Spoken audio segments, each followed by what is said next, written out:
дојдовте. Ние сме на одделот за асистирана репродукција на клиничка болница Аџи Бадем Систина. Јас сум Александар Бојаџиев, гинеколог акушер и еден од докторите на одделот. На одделот сме шесторица доктори, заедно со нашиот шеф, доктор Лазаревски. Инаку, она што е многу важно да го кажеме, дека оваа година е многу значајна за нас, заради тоа што одбележуваме 20 години од породувањето на првото бебе направено од инвитро во Македонија. И од тогаш наваму имаме уште 17.000 инвитро поставки во овој период.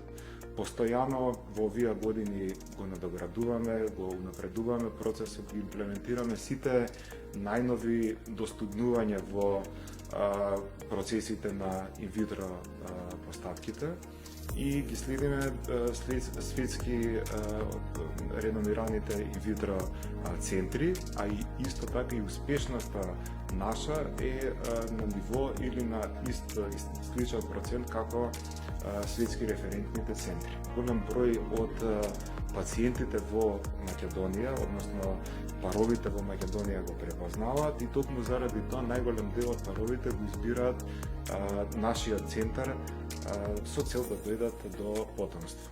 Освен паровите од Македонија, имаме навистина огромен број на пациенти од Хрватска, од Србија, од Босна, од Косово и голем број на пациенти и од подалечните региони, така да на некој начин ова е еден од најуспешните центри во нашата болница. Тука сме сега во приемниот дел, а ќе се упатиме кон амбулантите, каде што ќе ви покажам како одбиваме првична проценка за да наслутиме што би можело да биде можната причина за стерилитетот и понатаму како се одвиваат процедурите за подпомогната репродукција.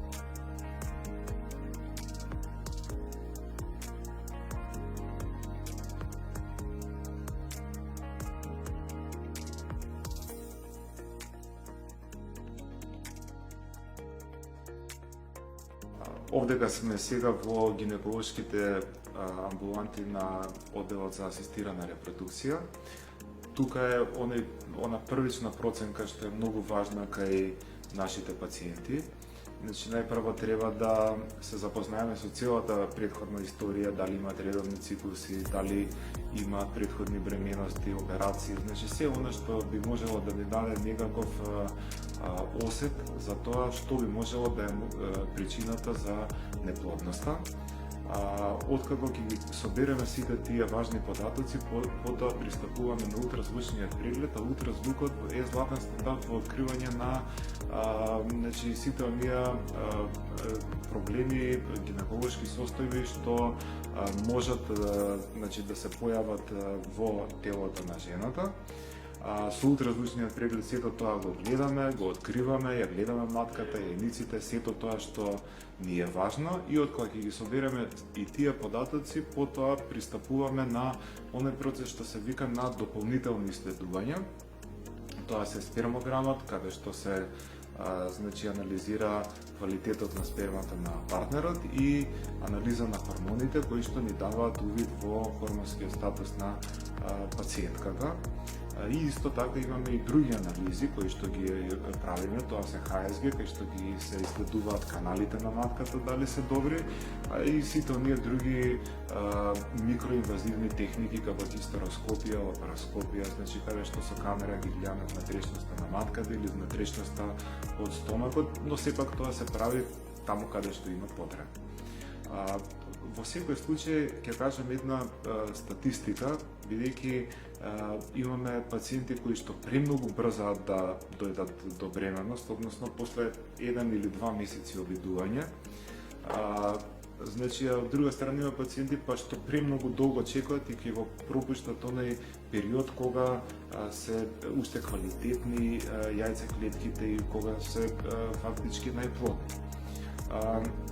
Статистиката вели дека, значи, на 30 годишна жена, воколку се обидува правилно и како што треба, шансата за бременност по месец е 20%.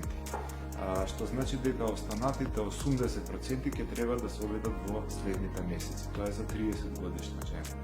За 40 годишна жена тој процент е под 5%. Значи возраста има огромна улога и после 35-та година значително опаѓа стапката на квалитет на јајните клетки кај жената, кај мажите подоцна по 45-та година.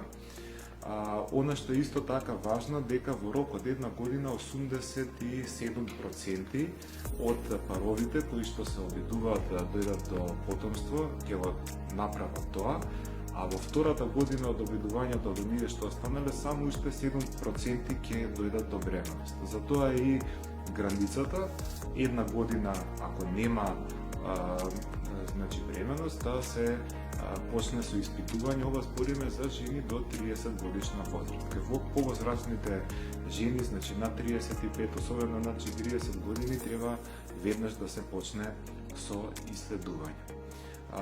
Еве уште еден интересен податок ќе кажам. Жените се раѓаат со 2 милиона јајцеклетки. Во пубертетот имаат околу 300.000. На 30 годишна возраст потрошиле околу 90% од резервата, а на 40 години само уште 2-3% од резервата на јајцеклетките останаа. Но и не е важен бројот, туку многу повеќе квалитетот, бидејќи квалитетот исто така значително опаѓа со годините. Тоа значи дека дури некоја жена да остане бремена, многу поголема е веројатноста за спонтанни абортуси, бидејќи тие бременности формирани од, така да кажеме, неквалитетна јајна клетка, природата на некој начин прави природна селекција или контрола на квалитет и таа бременост се прекинува уште во првите 3 месеци. Од кога тука ќе ги собереме сите податоци и сите анализи, одлучуваме што понатаму треба да се направи. Имаме различни методи, може да се направи инсеминација, може ништо не е потребно да се направи, може би е потребно да се направи витро. И витрото представува оплодување надвор од телото. Самиот збор и витро тоа значи надвор од телото и представува најефективна постапка за добивање на бебе по патот на асистираната репродукција.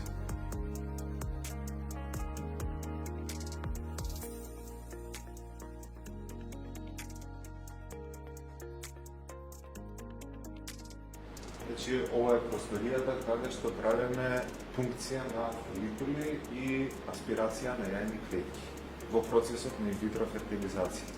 Значи, да повторим уште еднаш, инвитрото представува оплодување надвор од телото, односно земаме јајни клетки од пациентката, исто така сперматозиди од сопругот или донирани сперматозоиди, исто така и јајните клетки може да бидат донирани и надвор од телото, значи се оплодуваат во ембриолошката лабораторија. Значи, во оваа просторија доаѓаме кога веќе имаме направена стимулација, но и исто така има спонтан циклус и сме определиле дека е право време, бидејќи е исклучително важно да го одредиме правото време, буквално во саат треба да се одреди времето кога треба да се направи пункција на фоликулите, односно аспирација на јајните клетки, за да нивното оплодување биде успешно. Најчесто тоа значи се прави во анестезија и секогаш под контрола на ултразвук, значи нагледувано, се влегува во јајниците со една долга игла, која што е гледана на ултразвукот, значи влегуваме во секој фоликул и отстрануваме, односно собираме колку што е можно повеќе јајни клетки.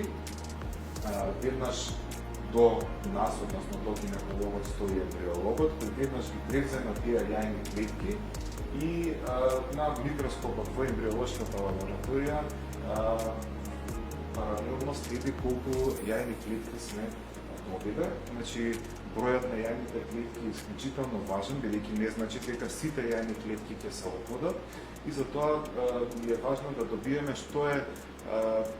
што повеќе јајни клетки, но и што поквалитетни јајни клетки. Тој процес на добивање на квалитетни јајни клетки е исклучително важен и се состои во самата стимулација и во сите оние проценки. Потоа, значи, од кога веќе ги добиеме јајните клетки, оди оној дел во ембриолошката лабораторија, кој што можеби е најважниот и највозлюбливиот дел од инвитро оплодувањето. Значи, тој дел се одвива таму позади сцените, така да кажеме, и од кога ќе ги добие ембриологот јајните клетки, они во исто време го добиваат материјалот од партнерот и вршат оплодување, односно инсеминирање на јајните клетки, кое што може да биде класично, а може да биде и најчесто е икси, односно интрацитоплазматска инjектирање на спермата, каде што сперматозидот директно се става во јајната клетка. Потоа така оплодените јајни клетки во специјални медиуми, на специјални услови, во специјални инкубатори, значи се чува и секој ден се следи. Значи утре дента се следи колку од тие јајни клетки значи се оплодени, се следи квалитетот на тие првични ембриони и според тоа се одредува и кога да биде трансферот, односно најчесто на трети или на пети ден се прави трансфер, односно враќање на веќе формираните ембриони, односно споени јајни клетки со сперматозоиди, тоа веќе на пети ден се ембриони од 60 до 100 клетки, кои што веќе имаме и значи степени на нивен квалитет, тоа се го одредува ембриологот и во тој момент одлучуваме кои ембриони да бидат вратени, се разбира поквалитетните, колку ембриони да бидат вратени и го определуваме денот кога тоа да го направиме. Значи тоа повторно враќањето на ембрионите или ембриотрансферот така наречен се врши во истава просторија под контрола на ултразот. Повторно не би треба да бидат вратени во идеален дел од матката за тој процес на бременоста да се оствари. Инаку, иако можеби за нас луѓето, така да кажем, звучи како еден обичен и едноставен процес, процесот на забременување може еден од најкомплексните и најсложените процеси во универзумот, бидејќи милион фактори, поедини работи треба да се поклопат за да се случи до бременност. Во смисол на рецептивност на внатрешноста на матката на ендометриумот, на квалитетот на ембрионите, хормонски припреми и промени во телото, голем број на фактори од самиот ендометриум, како што кажав, и од ембрионот, за да дојде до бременност. Откако ќе го направиме трансферот, може да останат ембриони кои што секако после тоа може да бидат замрзнати за евентуално идна бременност или, не дај Боже, ако не се случи бременност со трансферот кој што го правиме, тие ембриони ги замрзнуваме и може да се чуваат, односно се чуваат на минус 196 степени, колку што е потребно. Инаку имаме голем број на методи во ембриолошката лабораторија, кои што методи ги користиме со цел да се зголеми успешноста на инвитро оплодувањето, лазер асистент хечинг, преимплантациона генетска диагноза, PGD, значи на оние парови кои имаат голем број на успешни инвитро спонтани абортуси на предната возраст на мајката. Значи на веќе добиените ембриони може да се одземе една или две клетки, тие генетски да бидат анализирани и да знаеме кои ембриони да ги селектираме, оние што се генетски најздрави, најсилни, да бидат вратени назад во матката. Значи тоа не се прави рутински на секој инвитро, али таму кај што има потреба и со тоа значително се зголемува шансата на успешност.